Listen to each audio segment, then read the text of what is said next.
If Samuel is having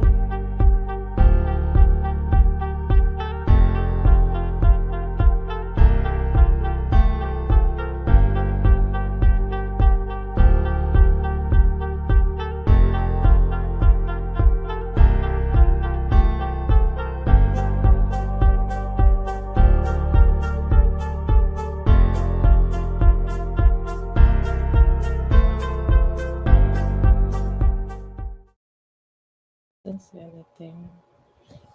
Welcome to Table Talk with Rita Felleh Arah, the CEO and founders of Daughters of Sierra Leone. Happy Sunday to everyone. Today, our business, we're going to be talking about business. Our topic is going to be business and marketing and how to understand your market needs and create a solution for that. So, today, here with me, I have with me my amazing guest. I would love for Mr. Collins to introduce himself, please. Okay. Hello, everyone. It's good to be here this evening again, and it's good to meet all the speakers. Hello, everyone. Hello, sister. Hello, Abdullah. Hello, Samuel. I think about three of us are here now. My name is Collins Sobo. I'm a financial inclusion specialist from Nigeria. I've been in the finance sector for about 10 years now, practicing across some countries in Africa, Asia, and cut across a lot of cities as well in Nigeria. And that's a brief history of me. And it's good to be here this evening. Thank you. Thank you, Collins. Thank you. And I would love to introduce Abdullah. He's joining us from Sierra Leone. Abdullah, would you introduce yourself, please? Yeah, hello everyone. Good evening wherever you're watching us. Good morning, good afternoon. My name is Abdullah Kemo Conte, the founder and CV of IT Specialist Without Borders. I also happens to be the media and communication director for Bonto Blog. I've been in the IT field for more than 10 years now. So I think that's all. Thank you, Abdullah. Thank you. Samuel, can you hear me, Samuel? Hello, Samuel. Yeah, good evening, good afternoon, good morning, wherever you are coming. Yeah, my name is Samuel Omotosho. I'm an HR professional with Advanced Nigeria and works with Daughters of Sierra Leone. Thank you. Great to be here. Thank you, Samuel. Like our topic, we already do the introduction already. What we're going to be talking about. So get your pen and paper ready. For those of you guys that are viewing us, you can send your comments. You can view from PROIB blog, and you can view as well on Bontu blog, and you can view on my personal page, Rita Felleh Arah. Happy Sunday once again. Share this video, share and like, send your comments so we can be able to read and we can get your answers for you that you're looking for. So today I will start with Collins. Collins, if you can tell us more on the topic today, please. Okay. Thank you.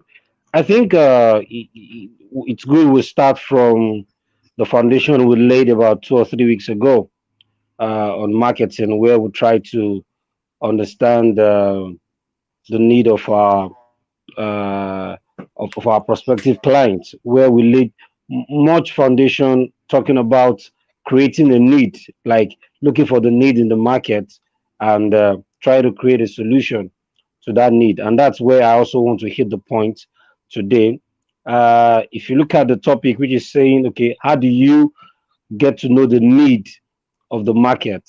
I mean, the first thing is to look around you and found the things that are of challenging to people around you. That's where you can come in form of meeting or creating solutions to that need. I make a very good example.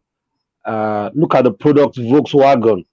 If you read about how that product came about, it was at the time of Adolf Hitler when he was trying to penetrate across the desert, and he was looking for a vehicle that could, I mean, move that miles without using water and some other stuffs. So, of course, a lot of invention came in, a lot of scientists died, a lot of engineers trying to get that across, but there was a need. And at some point, they could be able to build that vehicle that was not using water. So, we should look around our environment. There's always that one thing that people around are finding very, very challenging. And that's the, I mean, point of a need for us to hit on. I want to start by laying that foundation. So let's hear from other speakers. Maybe from there we could get other points and ride on it. Thank you. All right. I would love to, Essay, if you can hear me, can you please introduce yourself, please? Hi, I'm S.A. Ayebene. I work with Dr. Seridon. I am a counseling psychologist and I'm so happy to be here. I'm looking forward to the discussion. Thank you. All right, thank you. Thank you, Essay. Abdullah, do you have anything to add to what Mr. Collins have just said? Yeah, for sure. Okay, I think it all boils down to what Mr. Collins was saying concerning the topic in particular. I would love to talk in terms or in a non-profit background, which correlates with what we are talking here. So normally, when you're talking about marketing, in a non-profit perspective or profit organization, knowing your market and the needs, it all drives down to there's understanding the actual thing the customers need. For instance, I might be tempted to say knowing the root cause. You can't just come up with a product wherein the market doesn't need this product. At the end of the day, you end up in the losing side. So knowing what the customer need is very vital, in driving any market. So I will stop there for now and allow other speakers to come in. Thank you, Abdullah. Samuel, can you hear me? Yeah, thank you. Thank you. I think I am learning already and it's becoming more interesting. Talking about target market, let me come with a definition. I would rather say that a target market is a group of people, okay, that's most likely to buy your product. Do you get? So it's a group of people that they have the propensity to purchase your product, meaning that when you create a product, these are the set of people you are targeting. Then there is an understanding that should come from every entrepreneur that the fact that these people have the propensity or most likely to buy your product does not even mean they will buy it. And that's where understanding the need comes from. Collins started from the point of need. When the need is identified, then you can create a product around that. But at the same time, when products are created, it should meet the need of those you are targeting. And having this understanding that not even all your targets will purchase your product, now comes to the fact that you need to narrow the target market. So having understand that a group of people that are most likely to buy your product are your target market, then you still need to streamline it down, you narrow it down. Your target market should not be broad. If it's too broad, you might not be able to create a product to meet a specific need. All right. But if you narrow it down, I will still speak more on that as we continue. But let me just stop at the point that your target market is a group of people that are most likely to buy your product. You can put that, and let me come again. Your target market is a group of people that are most likely to buy your product or subscribe to your service. Thank you. Thank you, Samuel. Essay, do you have anything to add to what everyone have just said? Yeah, in marketing, there's something I've learned over time. Handling my own business, failing in my own business, and trying to market products. People connect emotionally with products. If you can actually understand how your clients' minds work, it's easier for you to get them to emotionally connect. Because people don't always remember what they get from you, but they remember how you make them feel. So when you're marketing a product, also understand that you need to not just market to the person logically, like you're trying to sell this thing and you're saying, oh, this thing is good for you. You need to understand how that thing make them feel. That's why you see a lot of marketing videos, they deal more on feelings than on logic. So it's more, oh, drink Coke and you are happy, drink soda and you are happy, or you use toothpaste to brush your teeth and you get the guy. So most times marketing goes beyond just trying to understand your target market, but you need to understand how they think and how they will feel about the product. That's how you can get them to be loyal customers. I want to go further to say that in marketing, most time when we are marketing products, when we are trying to our audience in quotes, when we're trying to get our target audience, we all learn about customer service, how I am delivering the product I am marketing. Like, oh, this is my product. You're more concerned about the customer service, and you're not thinking about the customer experience.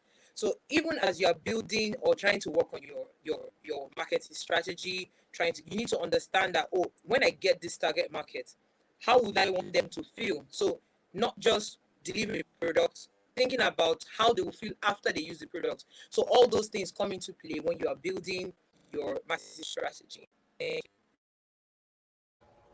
All right, thank you, Essay. Thank you, thank you, thank you. Happy Sunday again, once again. Welcome to Table Talk with Rita Felleh Arah, CEO and founders of Daughters of Sierra Leone. If you're watching, if you're just joining us, you can send your comments. If you want to join this conversation, you can send a request, and the request can be we can send you a link how you can join this program. But for the meantime, I want to thank PROIB Blog, and I want to thank Bantu Blog as well for hosting us today. Happy Sunday once again. Um, great great conversation. For my own side, a lot of people said I can do business and I'm very good at it. It's not about you doing the business. Are you keeping the clients? Are they consistent? I'm into business, and sometimes for example, someone will bring to you a fabric for you to make a clothes, right? And when the person bring the fabric to you, and then you tell the person like, oh, Abdullah, for example, just bring this dress to me, and he paid for the material 50K per yard, and then now you actually someone that already bought a material for 1,000 naira, and you telling somebody bought a material of 10K. So now you're making that client feel uncomfortable. So now, if you're charging the same price as you charge Abdullah to make the same dress as you're charging your client that is paying bought a dress of 10K, that same price, that person is not going to feel comfortable. And for a lot of people in business, entrepreneurs, why they don't success in business, because some of us, we don't know how to talk to our clients. We don't know how to do a follow up call and call them and say, hey, I did your makeup last week. Did you like my product that I use? How could you make my business better? Or the dress that I sewed, did you like it? No, we don't do that. Especially in Africa. If someone call you like, oh, you didn't do my shoulder pad well, or you didn't do the hemming of the thing, it's not really neat how I wanted it. Instead of us to say, oh, you know what, I am so sorry, next time I will do better, we say, ah, not so that close so you can't give me, wait till almost you pay, so you have lost the clients. So and then we worry why we are not getting these clients, why the business is not growing. It's because poor of customer service. So I will hand it over to Mr. Collins to see what he has to say towards that.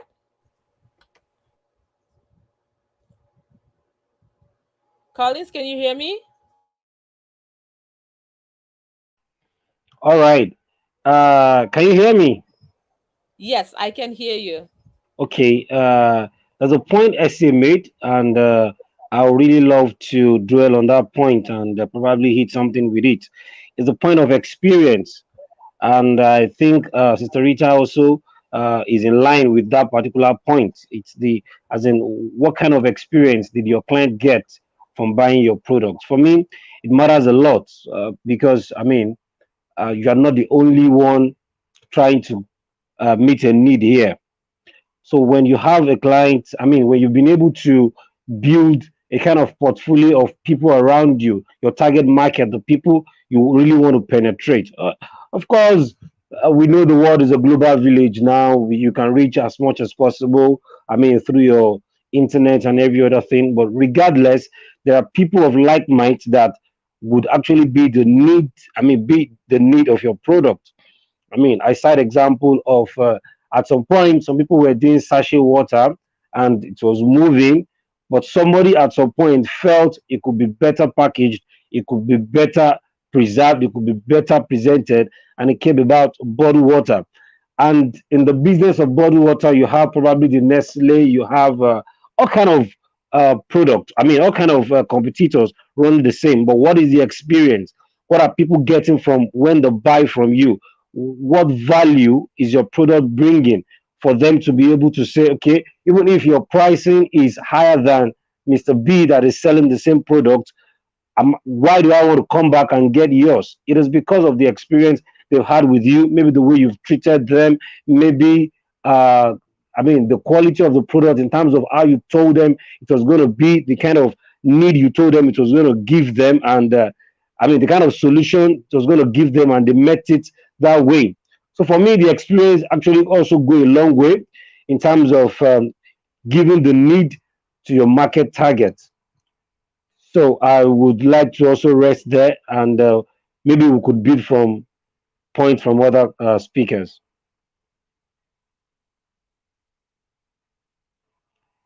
Hello, can you hear me? Yes, yes, yes. Okay, Can hear okay, you. Samuel, do you have yeah. anything to add to that? Yes, I really appreciate the point, the angle from which we are coming from, and I would like to add some clues to that, then emphasize one or two things. You know, number one thing that you need to know as a business person. Let me even say it like this. I will give the explanation in two instances. As a business owner, that you are in business already, you've started your business, you have a level of clients in your portfolio, and for a startup like you're coming up, you have not even started already. All right.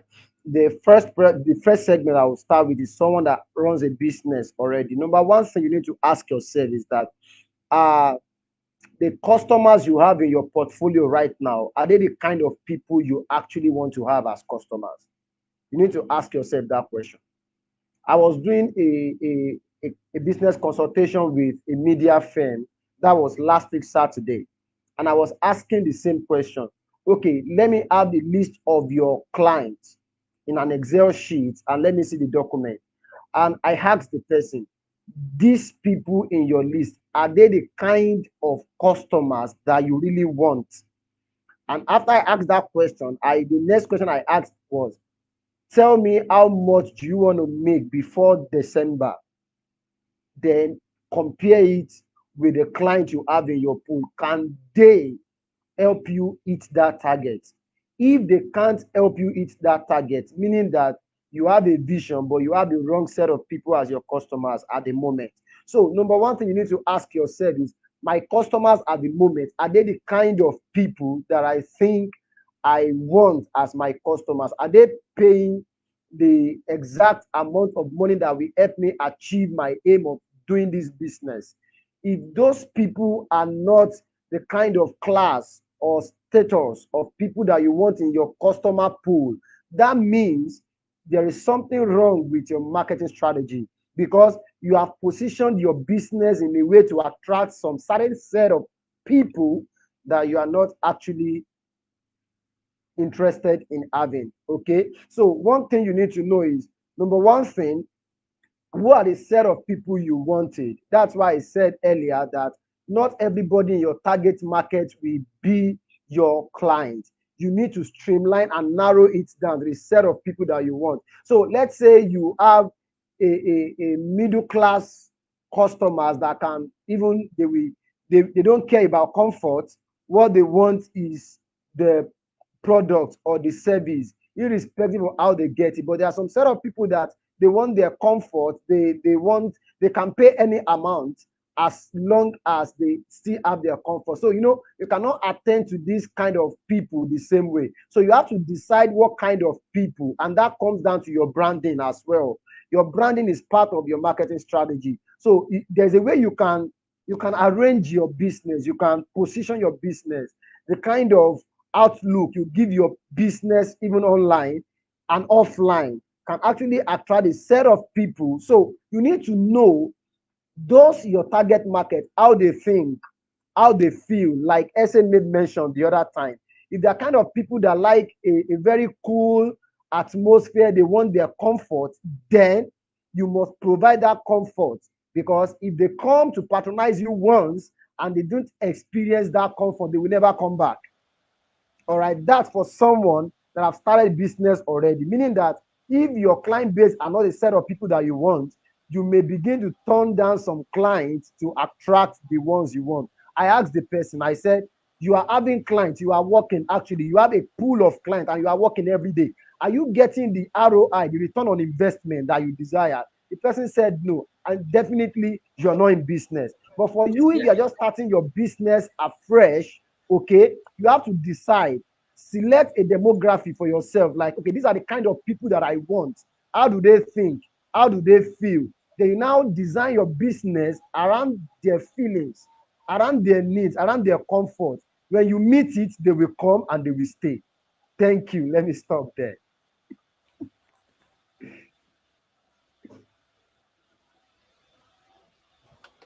Can you Thank you, hear me? Samuel. Yeah, Okay. thank you, Samuel. Do anyone have any contribution to add to what Samuel have just talked about? Yeah, I want to make an addendum. Yeah, so still on this topic of market, the target market, I think what are the four? Let's delve into the four type of markets. You see, marketing professionals divide customers into four major segments. I think one of the segments is the demography. These are the main characteristics that define our target market. Everyone can be identified as belonging to a specific age and group. So that that tells us um, when you're actually strategizing anything like your market, you should think about the demography. There's a specific group, the income level, the gender, the occupation, and the educational level.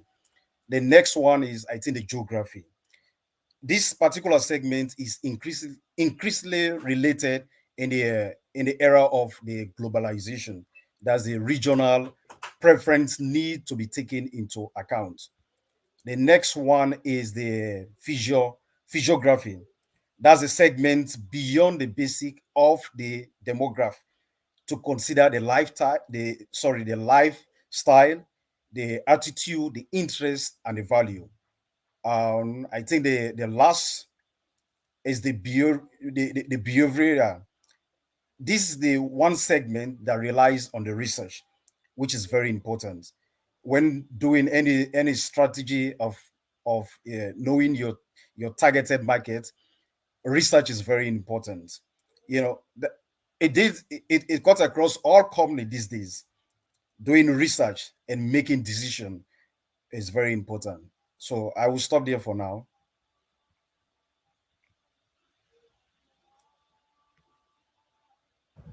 Thank you, Abdullah. Thank you, thank you. Elsa, do you have anything to add to that?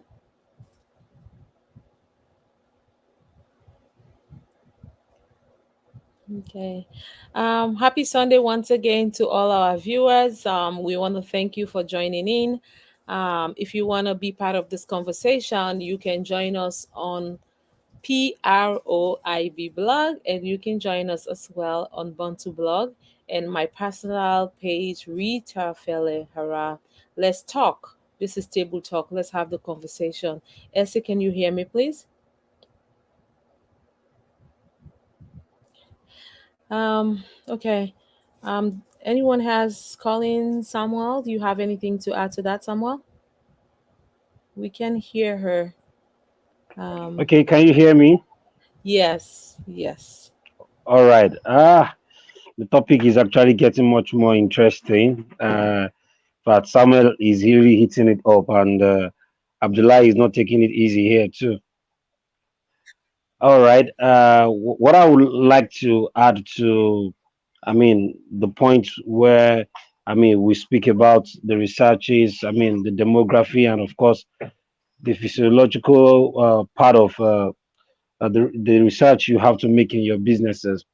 I think we shouldn't forget the place of trends as well. I mean, as you get to know your market needs and meet the needs of your clients, these days you see that things are really moving fast. So if you get relaxed too much and think probably the few client base you've gotten for yourself is enough and they are satisfied, or you already have a brand name and you think, oh, you can get it done like that, or you are making some few changes for yourself. Wow, I'm sorry to tell you, if you are not following the trend, making research a priority, developing your products, giving it the right branding. Before you know it, you're out of the market.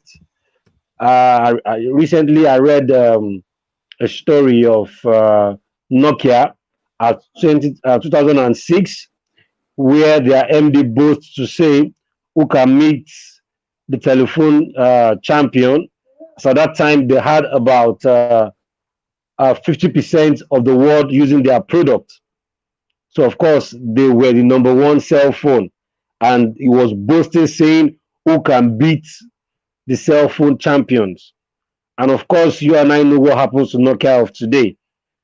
They, not that they were not trying, not that they were really not the leader in the market, but they couldn't meet up with the trend of time, and before you know it, they didn't catch up with the trend of time. So for me, another major thing I really want to add is that yes, you must have done all your research, you must have been able to satisfy the need of your market, and already you are, I mean, taking the lead in the table, but it's not enough. It's not enough for you to be complacent. It's not enough for you to just relax and feel you are there. But each day you need to build on research. I mean, you need to develop yourself, develop the product, search the heart of your prospective clients to know what they need as the day goes by. Are you actually whetting their appetite? Unless you see yourself being swept out of the market, just like the leaders in some market have always been. So thank you. Let's move ahead. Thank you, Collins. Great contribution. We have a comment from James. God with us. She's saying great topic. And for those of you that are watching us, if you have any comments, thank you, James, for sending that comment. And we'll go right in. Like for my experience growing up, my grandmother, if you're from Aberdeen, that community, my grandmother fry akara. She was jack of all trades. She sell it all. You know, growing up, seeing her frying akara, frying fish cake, and all those other things that she does. And what was unique about her is every day you see school children, they will line up, right? And so growing up, I used to see her giving everybody akara, grown men and women from the community, I was like, okay, so if you are giving all your profits, how do you survive? If you want fire emoji. So like she will give, right? Some people will come. She has a old market. She'll sell rice. She sell palm oil. She sell everything you can think of. She's still frying cake at the side of the thing. So as a grandma, you are giving everybody these things, right? How are you going to? What's your profit? How are you going to buy? You say, I'll buy tomorrow. So my grandma keeps selling cycle to cycle. Then every evening she'll go to my mom or my uncle, say, I need you to add up on the business money again, right? So she was not making any profit. She was just selling because she just wants to give out the food. Right. So growing up, I get to see that trend, and grown men, people are overseas now. They was like, oh, I remember your grandma Akara. I remember her puff puff. And that really helps me because in the morning I wake up, my parents, there's no food. So, but because she was there, even money she said, calling, she would carry the money and give it to other kids, like, pay your school fee. Eh, so she was not doing business because she wants the profit. She was doing Hmm. business because of she wants to give back. She see there was a need that Hmm. she could actually be of help to someone. And then Hmm. my mom get into the same thing again. Growing up, like, it's this business cycle. I came up from a background that all my family do, it was business on my mom's side, not on my father's side. So I get to see my mom through, but my mom was a very smart and intelligent woman. She makes profit out of it. If you need all the dollars or all the currency in Sierra Leone, you call her, she has that money. Good. You know, so I see, like, I guess she learned from her mother's experience, and she said, Yes. you know what, I'm going to be successful at this, and she did that. So I was a Hmm. little girl. She has those boats that run from Sierra Leone to Conakry, Guinea. She will tie the money on me at a very small age. I will go to Conakry, I will fly. They'll put the money, I will fly back to Sierra Leone. So I see the business pattern. So I glue Hmm. into it, and since then, business have never left me. And guess what? I become better than my mom. So from one generation, my grandmother, she was Yeah. a she was an awful businesswoman, but she just wants to sell. She loves to see the looks on kids' face in the morning, like Mami Oya, give me a cara in the morning to eat, right? She loves that, right? And then my mom, she started her own business growing up, read home economics, come out from college and says, you know what, I just want to enter business because that's what she's been into. And I am into business. My younger sister, Augusta, worked for corporates, for Chase Bank for the longest, and she find out that, you know what, I'm good at business. So now she owns her own business. She's focused on, and she's flourishing. People ask her, like, why do you quit? So there's money in business. There's money in what you do, only if you know how to use it. Then you can be successful at it. So I don't know, Essa, do you have anything to say towards that? Yeah, I hope. Can you hear me now?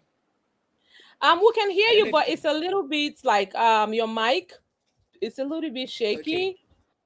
Oh, so sorry. I want It's to talk okay. about this marketing thing. Marketing. Most times when we think about marketing, most new businesses think about to start with, I want to give out my products for free.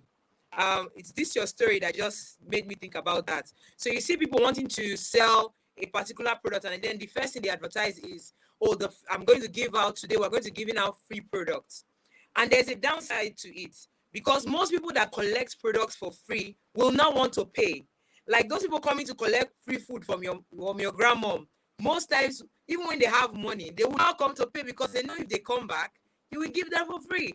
So most people actually use that free. Sometimes they want to use that giving out free products, giving out free services to get clients. But when you get clients at that on that with that gimmick, it's hard to convert them to paying customers. So even if you have to do that, if you have to give out free products, if you have to give out free services, you need to start thinking, how do I now convert these free customers into paying customers? So when you are marketing your products, if you are going to use that technique, you should be thinking about, oh, I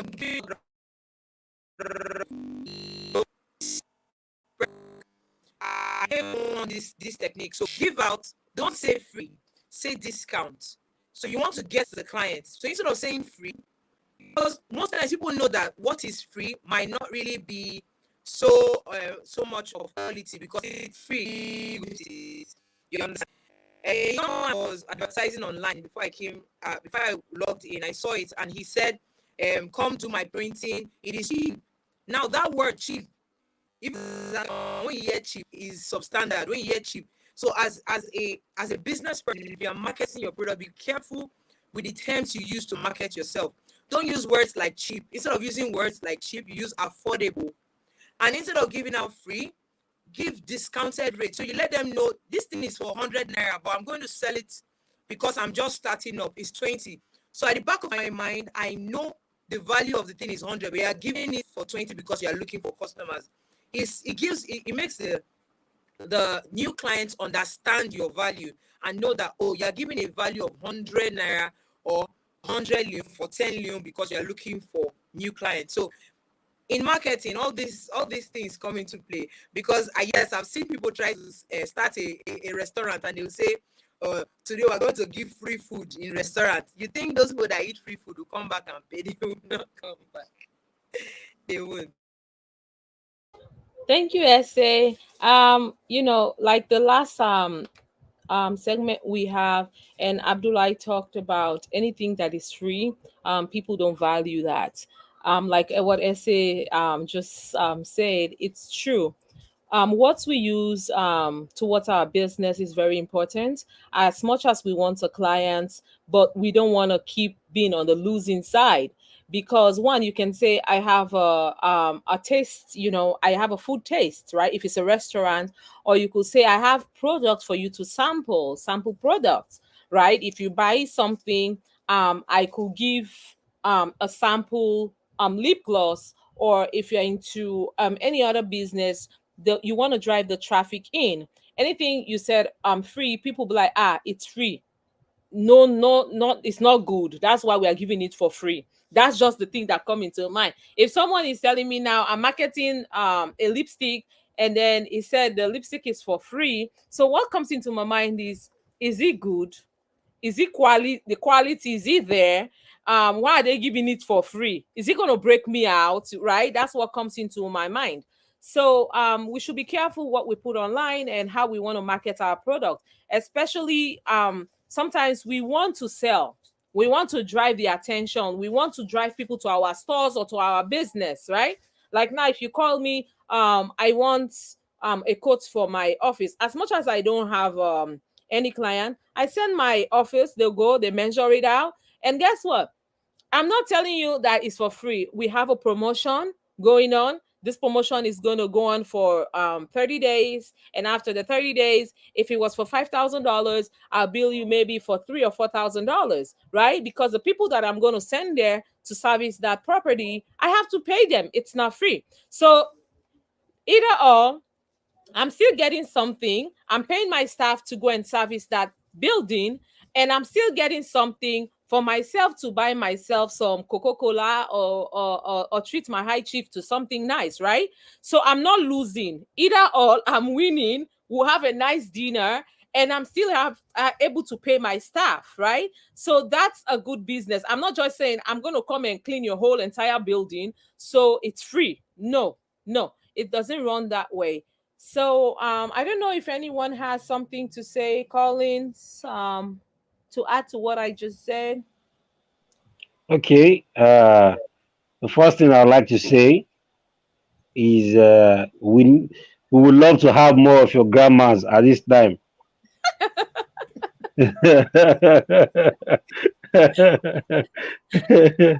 I think she was just satisfying herself. She Just, was I just, mean, you know, she, she a was vision of just having a business is just to make people happy, and I think that was our profit at that that time around.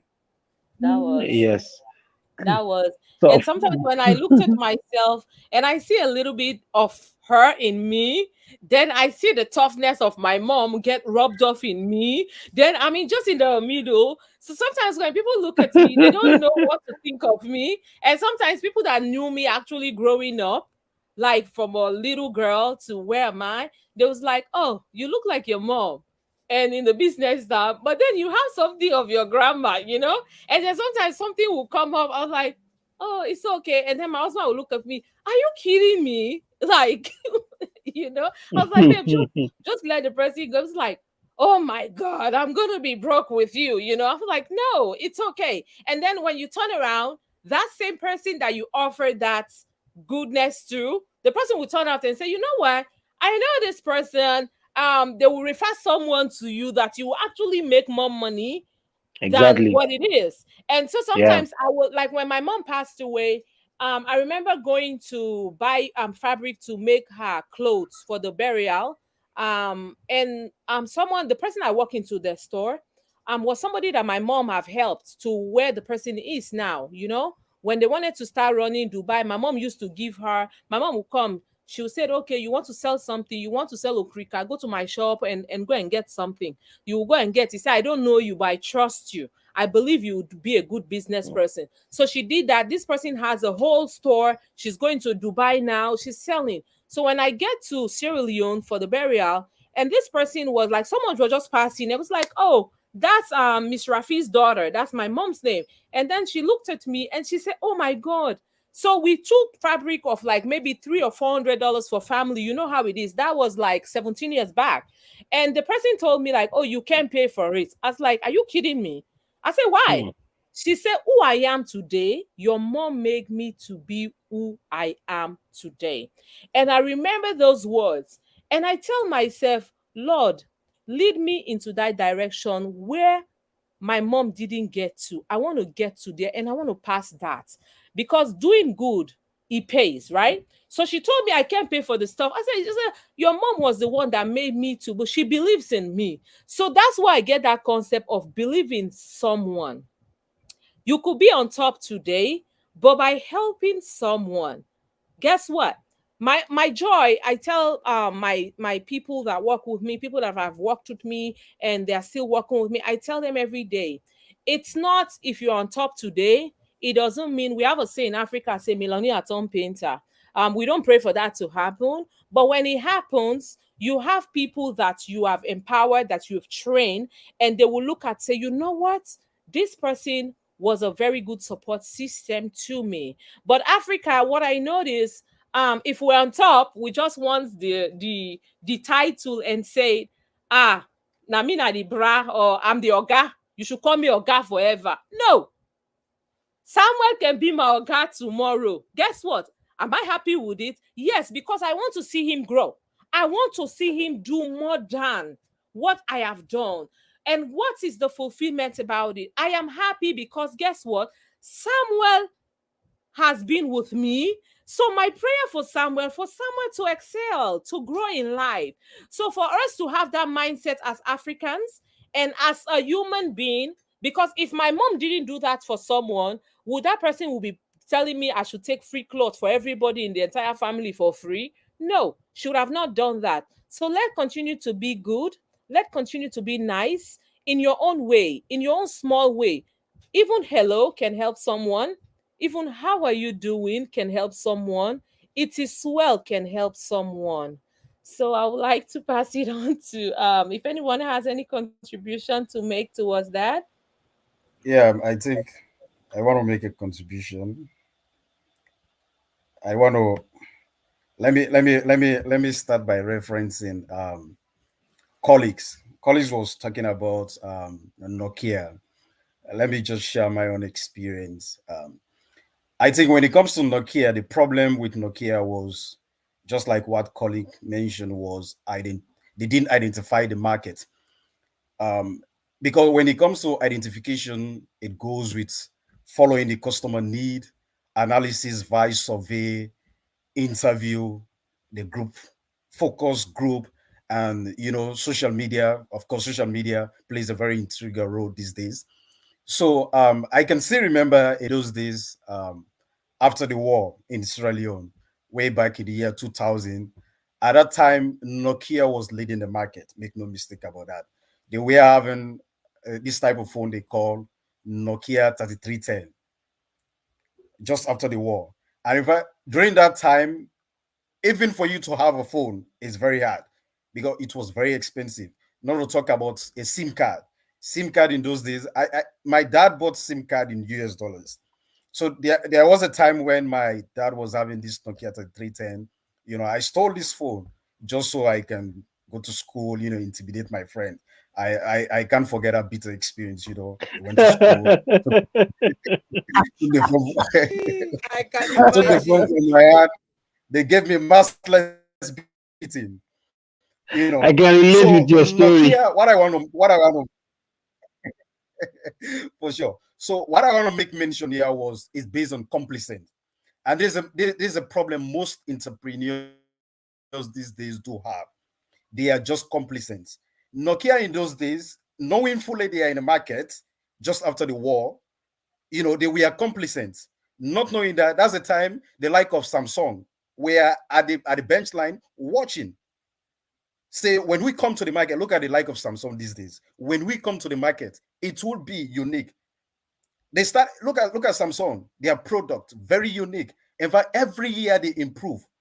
So complacent is another problem, when it comes to. I think we let's deal with that topic, especially entrepreneurs these days. You don't have to be complacent. That's it's not only Nokia, the like of Motorola. You don't hear about Motorola no more. We have so many phones in those days. Siemens, It's so fun. Samuel and colleagues, you can relate. A lot of phones. But you think about the market these days now, the iPhone, the Samsung. So I think I will end here for now and allow others to speak. All right, Wow. thank you, Abdullah. Great contribution. The Samsung I likes now. You just draw my memory back. I don't even hear those phones anymore. All I'm hearing now, Samsung S21. I'm hearing iPhones. They've taken over. But while growing Exactly. up, we never even hear. We heard of Motorola and all those phones Again, now, and I'm sure they're out of business. boss. Sony Ericsson. So Yeah. they're out of business because I don't think they are actually they made I believe it was Samsung made a phone that was a flip phone. It kind of looks like Yeah, Motorola, but yeah. I think they are still working on the back end that we don't know. So probably they will surprise us with one thing I one hope of so. this day. You hope so too, right, Samuel? I heard you. But they Yes, were I said I actually hope good so. phones though. And I remember those pagers. I don't know if you guys used to have it too in Nigeria, where like Yes, someone yes, the speed up. will page you, and that time we have landline. Do we still Yeah, remember that? Like we'll just yes. run Yes. Yeah, home and say somebody is yeah. paging you. Like you just run like. So could you imagine from paging you from having Motorola? They used to have this big phone that have the aerial. That's a And horn. Mhm. They used to have those things. I'm laughing so hard because now memory kicked in. Then I'm thinking of, Mm. that's the good thing about this. So I just want to thank PROIB Blog again for having us here, having this conversation, and I want to thank Bontu Blog for giving us this platform to be able to have this conversation, because a lot of people, they are lost, they want to do business, they don't know how to go about it, or they are in business, but guess what? They are not making Mm. anything out of it. So I hope this conversation is helping. So if you want to be part of this conversation, there's a link always that is posted in IB blog, PROIB blog, and on Bonsu blog as well. And if you have anything you want us to discuss or any topic at all, you can send us a message on this platform so we can come and talk about it. So happy Sunday once again. So we're gonna just be having a conversation. Let's talk and let's see how we can help someone. So I don't know if anyone has anything else to add to what everybody has Yeah, I said. want to say something when Abdullah was talking about being complacent. And I think I want to come from another angle. Entrepreneurs, we need to understand that we need to evolve. Do not be engrossed with your product to the point that you close your eyes of your mind to what the market is saying. All right. The fact that you love your product doesn't bring money into your account. Your target market needs to love your product and pay for your product. All right. So it's very key. That's why market survey is very important. The first time I charged 10,000 naira for a CV review, I just put it out there. Say, can anyone pay 10,000 naira for CV review? Yes, you can pay 10,000 naira. And I said, wow. Then I will do your CV review for you. I did it, and the person sent 10,000 naira. I was like, wow, that's cool. And I raised the bar immediately. So if anybody called me after that, in fact, I've done several after that time, more than that particular amount. What I did was that I wanted to hit the market. 5,000 naira was on my mind, but I was contemplating whether it was too small or too big. I threw a review, I threw it out, and that person said I can pay 10,000 naira, and the person paid.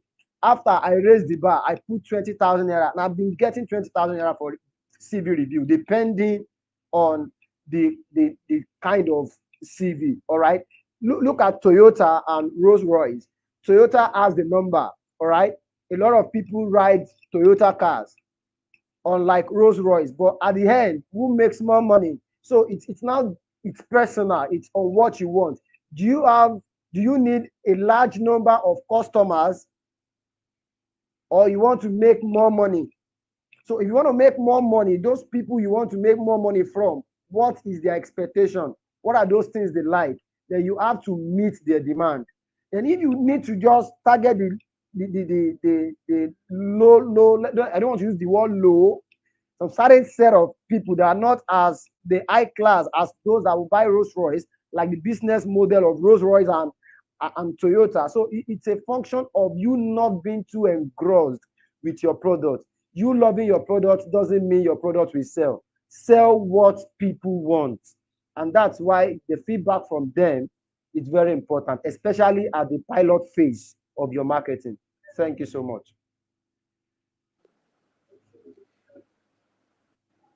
Hello, can you hear I me? would like to add. Yeah, go ahead, Essay. Thank you, Samuel. Also, Go ahead, I want Essay. to just give a practical example about this being complacent as entrepreneurs. When I was 17, I started as an artist making banners, signboard. If you remember the signboard of those days that you cut out sentence, that started from. And when I started making banners at 17, I realized that I noticed computer age was setting in. That was in 2001, 2002. I had to learn graphics. So I ignored the fact that I was an artist, could and I learned graphic design. Over time, if you notice, graphic has moved on to people being able to just instead of even printing anything, you now e-copies and the rest. And I had to now learn how to design with my phone because I needed files to be so small that you post it online. So as an entrepreneur, you should be able to foresee the market. It's not just about understanding the market. You should be able to foresee the market. Now you are into fashion. Fashion is evolving. I've heard of machines being made that can print out clothes. And these things, it shows that in the next 10, 15 years, people will not need to sew clothes anymore. So if you understand that your skill that is so valuable now will most likely phase out, you start preparing your for the next phase of your life. So what entrepreneurs do is they're trying to study the market and hold on to the market in spite of the fact that your market is actually dwindling or might actually end. Okay, another example. Let me give you an example. There was this very very influential man that used to repair typewriters. He was the best repairer for typewriters on the island in Lagos. He refused to learn how to repair computers, and then when computer age came, he phased out. So, if as an entrepreneur you are so so emotionally attached to what you do, and you don't have a growth mindset, you have issues. Most of the millionaires you see now have more than one business. They are not emotionally tied to their business. Your clients can be emotionally tied to your product, but if you're going to be a good entrepreneur, you cannot be emotionally tied to your business, because markets will not just evolve, some markets will actually close. And with COVID, if you see the markets right now, as it has changed. Who knows what will happen in the next 5 years? Anything can happen with one change of government. Things will change. So as an entrepreneur, you should be able to sit down and predict your market. Not just study the market. You should be able to predict your market. So in fashion, makeup, everybody's learning makeup these days. So am I going to stick to makeup, doing people's makeup, when very soon I'm very sure that one machine will just come one day and they will say, "Oh, this machine just put on your face now, make us to enter." So as an entrepreneur, if you want to remain relevant, because this is the thing that most African businessmen don't do. That's why most African businesses, you don't see them going for 150 years, 200 years, because we are not able to sit down and project the market and plan for the future. So if you want your business to outlive you, so you can actually leave your business for your children, because as entrepreneurs, I think that should be how our mindset should be. So my business is not just for me, it should be for my children's children to come. You should have a growth mindset, have a flexible mindset. Another example I'll give is of my late father. He started a business. When he was 23, he became a millionaire. At 25, he was already made. He had houses, buildings. What he was doing was molding blocks. It got to a point his business was dwindling. Instead of changing the business, he kept putting more money, thinking, "Oh, this is the business I used to hit my millions." By the time I put in more money, he sold a lot of properties he had and put it in. That was what he knew was best. Now I'm thinking about it like in hindsight, and like, oh, he should have changed his business. And I remember my older sister told my dad, why not change this business? You have the capital, change business. But he was so emotionally tied to that business. Like, no, no, no, no. This is what I used to make money. So as entrepreneurs, you should not emotionally say, yeah, you can love your business. Oh, I love fashion. Yeah, that's one thing. But that's not business. You cannot start putting emotions in business. You should be able to separate your emotions from business and know where the money is. Because you cannot be a business now without making money. Thank you, sir. Thank you. Thank you, SA. Great contribution. Like you just said, your dad gets to the molding of the block, and he was investing into that business and not thinking, okay, I want to expand, I want to go into other business. Like myself, I know this where I bought my business, where we have a franchise. There's a young guy. His name is Kelvin. This boy make is only when I knew him he was 18. So now he should be around 21, 22. This boy make over $75,000 every month, right? Did he pay the price? No, right? His parents bought this business a long time ago. And now this boy is clocking into it. He has all the big stores you can name off, right? He has those accounts. And when he was much younger, when we meet on franchise day where business people come and talk, we meet with different companies. And so he doesn't even know what to say, right? But he has grown into the business. Do the parents work anymore? No. Do the parents, because they've trained this boy to be able, this boy is talking about billions now. He's like, this is when he started, this is like how many years ago? This is what how much this boy was making every month. Okay. After paying staff, this boy is going home at least with 50,000 US dollars every month. You get what I mean? So for 18-year-old, 19-year-old boy, you see him driving his Porsche, exotic cars. All he wants to do every weekend wants to fly to Vegas, party with his friends. But as I see this boy growing every day, it getting more wiser and wiser, right? When the pandemic hits, um now he's going into different businesses. He's investing his money into different businesses. It was like, oh, what do you guys think? Can we go into this? Can we go into this other part of business? So business out of line. So his parents has paid that, make that foundation for him, right? So this is what I do. I have three wise men in my life. So this is all the hard work we do every day. We make sure they are They know what the business is about and tell them this is what we're doing. For African parents, we don't tell our family what is involved. We don't draw our wives or husbands close to know what's happening. So at the end of the day, if death comes up, you are called to go be with the Lord. Who knows where the money is tied down to? So sometimes people ask me every day, oh, how do you live with your husband and work with your husband? And guess what? You guys live together. How does this balance out? When we are at work, we're business partners, right? And when we come home, the wife comes in.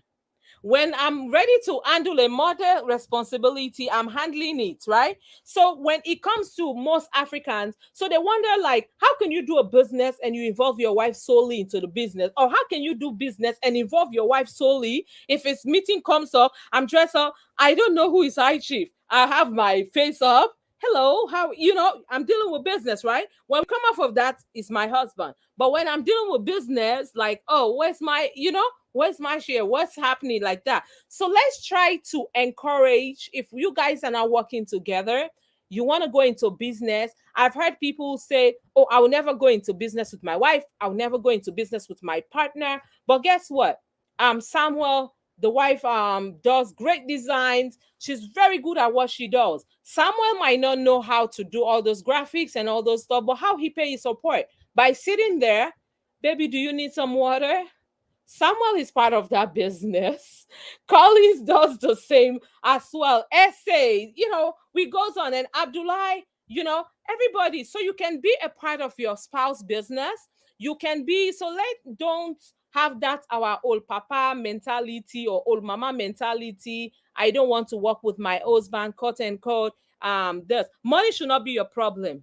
It's the mind, and you want to land the business, and that should be the focus. Not be like, oh, how much am I getting? What are you even giving me? Oh, and give me this money. Oh, you understand? That should not be the problem. For me and my household, money has never been the issue. So I believe is we can have more successful stories by you working together. There's a reason like why God bring us here and why God said, okay, you should do this. But you have to trust with whoever. If you're not married, you are believing God for God to bless you with a spouse. You should pray for God to give you someone that have that understanding for both of you to work together as a team. Not, oh, he's making more money than me. Oh, this person is very greedy, you are holding it. So you end up the day, we have a lot of billionaires. My grandfather was a billionaire. MK Suma has hotels, and even to Usman Thomas, all of them they're very successful in business, right? But the wives, can they run the business after they're gone? No. Can the kids pick up the business while these people were gone? If you're from Sierra Leone, you know who these people are. They cannot pick up the pieces because guess what? They were not involved in the business. So let's just try to encourage our family to know, if I'm gone for the day, if I'm not home in a certain time, my first son will call me, Daddy, Mommy, are you guys, what's going on? We haven't seen you guys. This is the normal time. Oh, we are running back. We're still in the office. So get your family involved. Let them know what you're doing. Let them put them into the business. So tomorrow we don't have like, oh, the person just died. And then guess what? All that billions of dollar business fall out. Because guess what? Nobody can be able to manage the business. So I just want to thank again PROIB blog, and I want to thank Bantu blog, and I want to thank my beautiful and amazing viewers for coming in and have this conversation with us. And I want to thank my guest, for always making it possible to be here. You all know it's Sunday. Everybody have something to do one way or the other.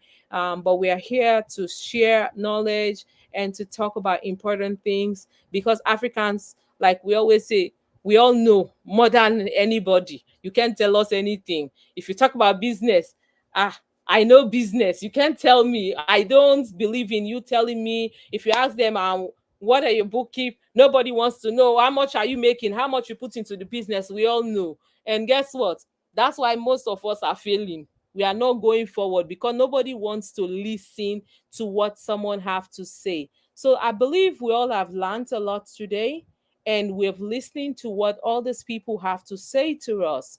So if the business is not working, you've been in business, it's not to be in business for 50 years.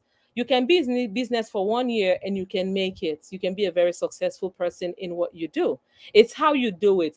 Be smart.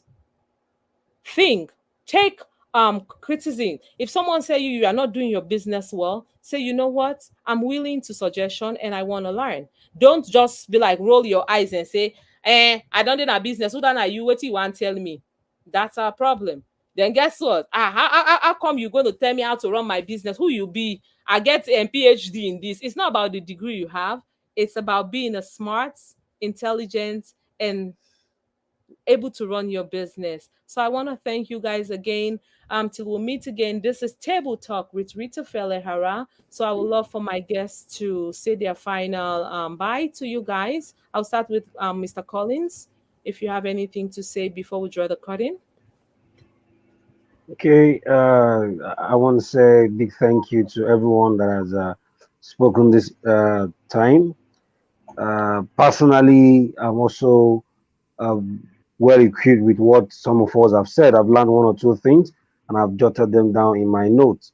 And also, I want to say thank you to all the viewers that have joined us, some of my family members and friends that believed in this and are also joining to watch us this time. I want to say a big thank you to all of them. And to Sister Rita, too, thank you for the privilege you always give to join and to also contribute our little quota to development of this particular table talk. So thank you so much and do have a blessed day ahead.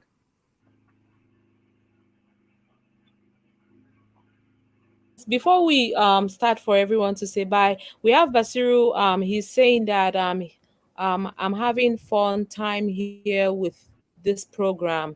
Then he now said that if he wants to start up a business, how do he go about it? So if we want to answer to that before we draw the curtain, I don't know who wants to answer to that. Okay, let me Basiru. drop a word for that person. Okay. Okay, if you want to start a business, how do you go about it? The first thing is, what do you like to do? What are the things you are doing already? What exactly do you have experience in? You don't just want to start business because everybody is in business. Do you have any experience of any form of business around you? What are your passion personally? What are the things when you do them? I mean, you are willing to do those things for free, even when you don't get money from them. You need to identify all of these things. That these things I do them easily without any complaint. Even when I'm being exploited doing them, I'm still happy. Maybe that's your area of concentration, whereby you can start looking at a need from that regard. I give an example. Maybe you love children, you just love to be around children, you just love to teach them something. Okay, maybe you are already moving towards an area of starting a little coaching class. Maybe yours is, oh, you just like to help people around. I mean, maybe I mean, you just love to assist people, maybe care for them and all of that. Maybe you are just starting I mean, a kind of a carer business. So you need to look for something that is your passion and look around your environment, look around your vicinity to see the things people actually need, people the things they crave for, things that they don't mind what they pay to get it done. Those are some of the things you first of all need to draw out. So I think maybe I should allow one or two people to also speak on this too. Thank you.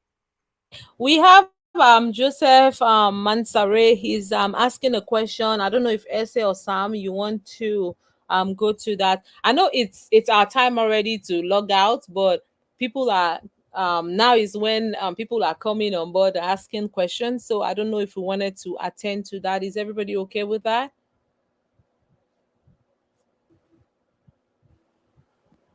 It's Hello? okay. Yeah, we're Okay. okay with it. So okay, so let's talk Yeah. then. Hello, I think this person is talking about the government of Sierra Leone. Actually, whatever you want to do, don't just do anything funny. Don't hurt yourself. Don't do anything that will harm yourself. But actually, this is Forget table about that talk guy. with Rita He's talking Felleh about Arah. politics. This is politics, and we don't really meddle Okay. with that here. Yeah, But forget anything we you don't want need to do, don't politics just here. do anything that will hurt yourself. Yeah.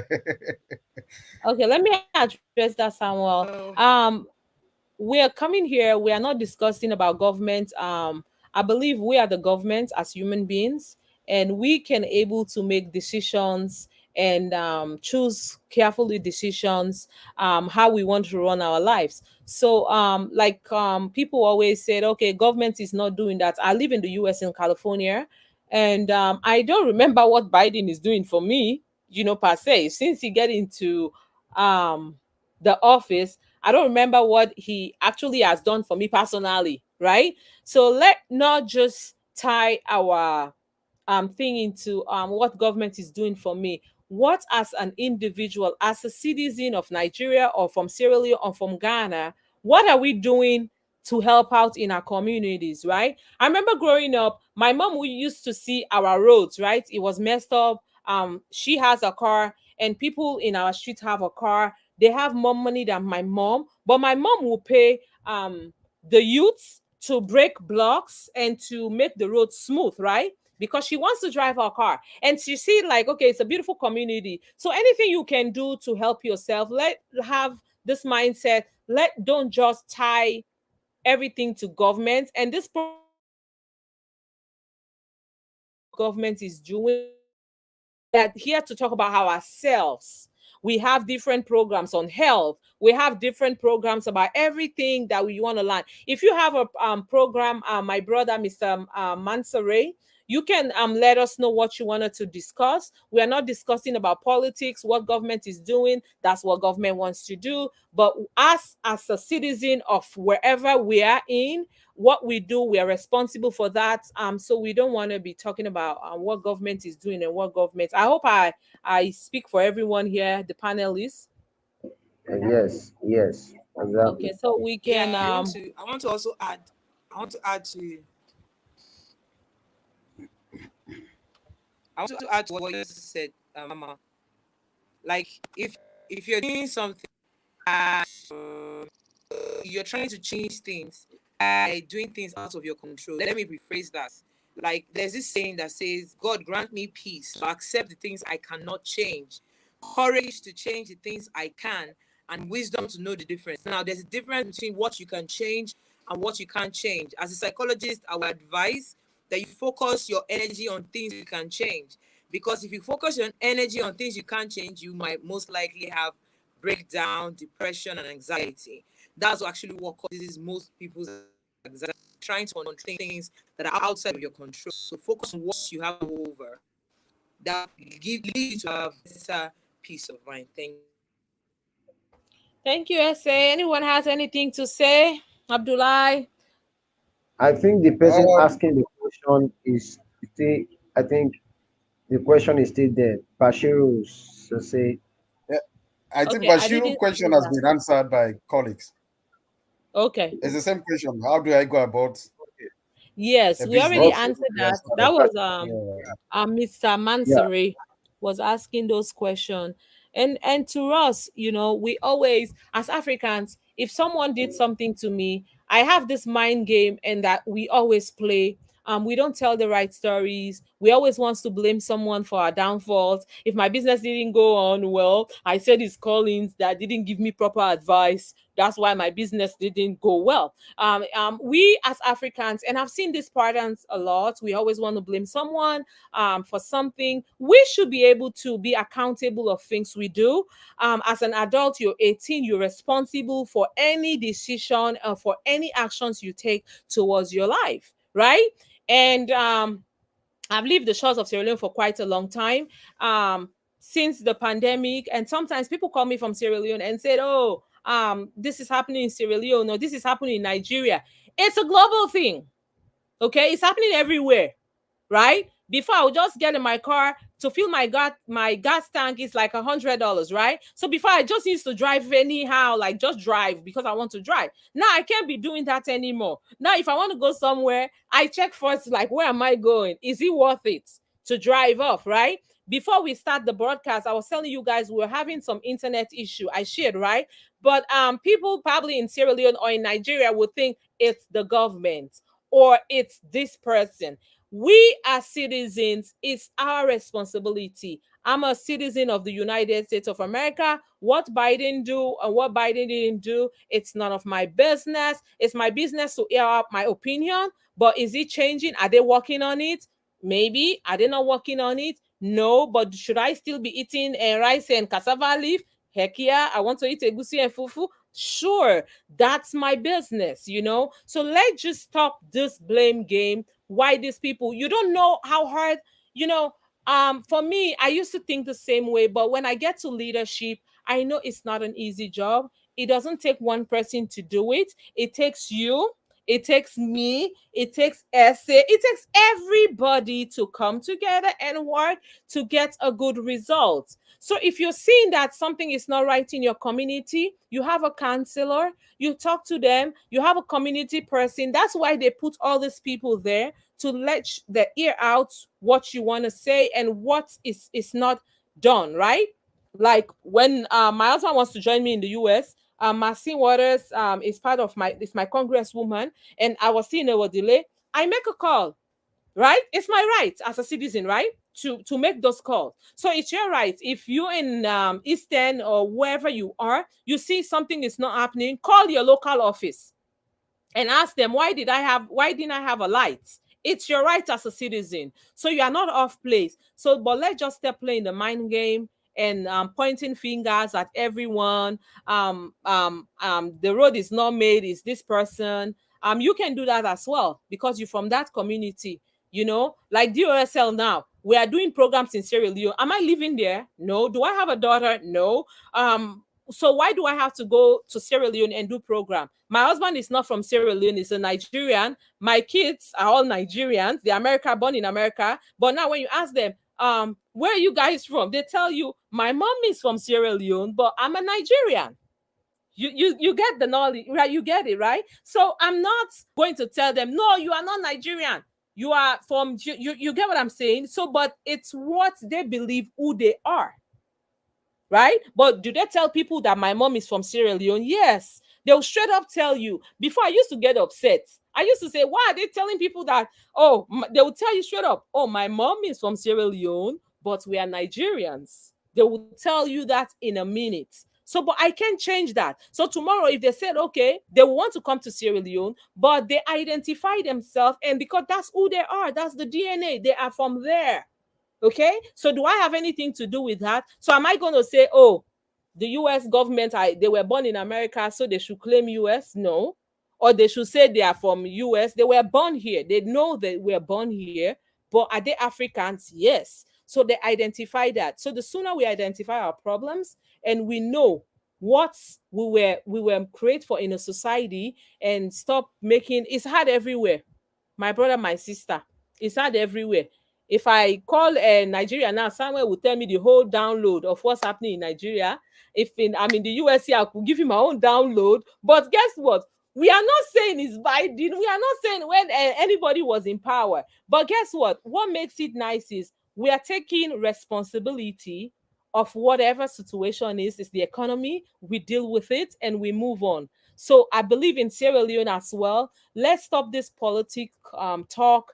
And we said, if it's not, we were born into that. If we said it's not this person, if it's not somebody, these people don't think about us. Excuse my language. We don't give a F about you. So why don't you, as citizen, and put your seat belt on, put the big girl or big boy panty on, and say, I'm Mamadou. I want to take responsibility for my own actions, and I want to do what is right as a citizen of Sierra Leone or in Nigeria or wherever you're watching us from. Till now, we're about to draw the curtains. So I will have my guests to say their final bye.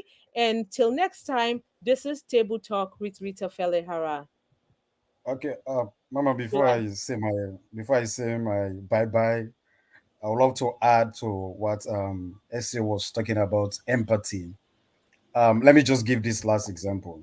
So it stretched back to Microsoft. We are still on the complacent business.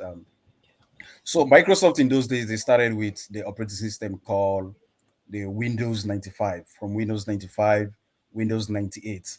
In fact, I think when I started doing computer, I met Windows 98. So from Windows 98, Windows 2000, from Windows 2000, Windows XP, which in those days they used to call Windows Experience. Until date is the most secure operating system. In other part of the world, like the Asian, up till this point in time, you have bank that you use Windows XP. So after Windows XP, they manufacture another one called Windows Vista. But according to Microsoft, they say Windows Vista is one of the most, excuse me for the word, one of the most useless operating system they ever manufactured. So there comes the empathy. So haven't they realized that Windows Vista wasn't good? They came out with what? Windows 7. So from Windows 7 they had what? Windows 8. From Windows 8 now we have what we call Windows 10. In fact, the most recent one now is called Windows 10. So what am I trying to talk here is about complacent as an entrepreneur. And for all of the speakers who've already dealt with this thing, so don't be complacent. So, if I'm to draw the curtain, I want to extend my sincere gratitude and appreciation to our viewers out there, my able speakers, colleagues, Samuel, my Nigerian gurus, and to Mama herself, for leveraging this opportunity, for people around the world to know most of this training topic. So, till then, until we meet again, I goes by the name Abdullah Kemal Conte, the founder and CVO of IT Specialists Without Borders. Thank you very much. Thank you, Abdullah. Samuel, do you have anything to say? You want to say your final Yeah, thought? thank you. It's been a wonderful time, an education time for me personally. I really appreciate everyone. I want to leave with this statement my brother told me when I gained admission into their institution. He looked into my face and told me and said, Samuel, if you cannot be the sun, be the moon. If you cannot be the moon, be the stars. If you cannot be the stars, be the best in whatsoever you lay your hands on. And that's what I'm leaving you with this day. As an entrepreneur, compete with your best. Never become complacent. Shoot for the star, you'll get there. Thank you so much, S.A. Collins, Abdullah. I really, really enjoyed myself tonight. Thank you, Mrs. Rita Felleh Arah, for this platform to give back to our people to make impact. I really appreciate you. Until we meet next time. I say, Okay, I would like to go with this. Get rich enough to fund your passion unless your passion is marketable. Let me repeat that. Get rich enough to fund your passion unless your passion is marketable. So, as entrepreneurs, let's just seek to make all the money we can because, yes, in Africa, we need more money. Thank you so much to um, those that joined us from different parts of the world. Thank you, Mama, for this opportunity. Thank you, Abdullah, Collins, and Samuel. Look forward to joining you once again for another topic. Until then, bye for now. thank you, S.A. Collins. Okay, I will leave you with this last one from the experience of Mama. Uh, Follow your passion, and trust me, if you do a business that is in line with your passion, it will definitely bring profit to you, because the aim of every business is to first of all satisfy human needs. I mean, satisfy someone, and from satisfying someone, that person keeps telling others about you, about the experience they get from you, and you are getting cheap adverts. As you're telling more people, you are making more money, and you sustain the profit. So please, if you are in the business of giving akara like grandma to Sister Rita, please give more akara, but remember to also make some profit to yourself. Thank you. So on this note, I say thank you to everyone. I've enjoyed myself. Abdullah, my friend, I enjoyed you tonight too. Samuel, that's a good one too. SA, it's nice to meet you. It's nice to have you around this time. So we hope to be here some other time and share knowledge together that will impact ourselves, impact the world, and our community at large. Thank you, and have a great day ahead. Mama, Mama, All please, one right. more word. Go ahead. All the guys have quoted, and I can't leave here without quoting. Quotes, quotes. You have the mic. Quote, quote, Code, just code, quote. code. Let me quote. So I will leave you guys. I will leave you guys with this saying, which says, and I quote, that it is future consciousness that empowers life seriousness. When you know you will become a CEO of a conglomerate tomorrow, you can afford to become a laborizer. So thank you very much. I leave you with that quote. Thank you, thank you, Thank thank you, you, thank you. Great Abdullah. conversation. We I'm should have writing been that already. I'm writing that already. Samuel, you need to somewhere. write it. I mean, So Abdullah, you need to right. write a book. Exactly. He needs to. Abdullah it's so good, So like, we're having this normally we should have been done by now, but the conversation is going on and we're having fun. We're talking about important things and how we can help ourselves to grow. So once again, I would love to we're about to draw the curtains. Happy Sunday again for all our viewers for joining us today. Happy Sunday. And I want to thank PROIB Blog for giving us this platform. And I want to thank Bantu Blog as well for giving us this platform. For we have people that are working behind the scene. Mamadou, we want to thank you for helping us behind the scene. And I want to thank Alex Theo. I want to thank Christian. I want to thank Maro for helping me put in this. And I want to thank my Aichi for being patient with me, spending time here with him while doing this. And for all my viewers, for all my wonderful and amazing guests, I want to say thank you.